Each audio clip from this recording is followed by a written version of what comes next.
Alexander Hamilton and the American Revolution.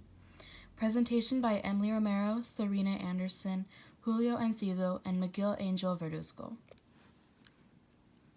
Alexander Hamilton. He was born in 1755 in the British West Indies. He was born as what's known as a bastard from Scotsmen James Hamilton and Rachel Fawcett. Alexander's father had abandoned him and his mom when he was 10 years old. Then 3 years later, his mother died of illness. Since the leaving of his parents, he got his first job at age 11, and he always worked effortlessly to make money and support himself after his losses. Continuing on with Alexander Hamilton, once he became an orphan, he decided to educate himself any way that he could, reading books, and went to college at Princeton and College of New York. Once in New York, he started to get into politics, practiced law, and became a delegate for the Constitutional Convention of 1787. Later on, he became the first Secretary of Treasury and invented the U.S. central banking system. He was shot dead in 1804 at 47 during a duel. Treasury Secretary Alexander Hamilton. Alexander Hamilton envisioned the economy to be based on investment and industry, making the United States appear more profitable. It was an economical vision that had no place for slavery whatsoever. A vision that challenged Thomas Jefferson's own idea of a nation of farmers because it went away from slavery and trade. States south of Pennsylvania depended on slaves for tobacco and cotton. States from the north depended on slaves for trade with slave colonies of the West Indies. So now we have Hamilton's plan of action. So coming in, Hamilton had this huge problem that he was facing, and that was the U.S. national debt at the time of $54 million, which happened from the War for Independence in result of the troops and raw materials that were needed at the time. So Hamilton wanted to come up with this plan of action, this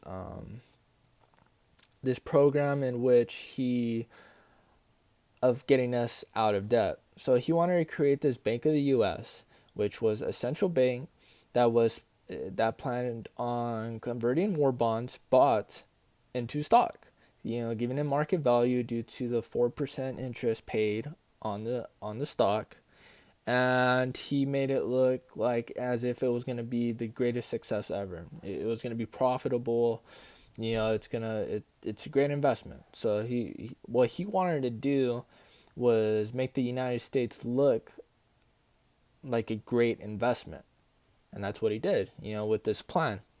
So he showed the world that we were paying back plus more, and that it was going to, catch eyes of investors from around the world. And, it was a great idea.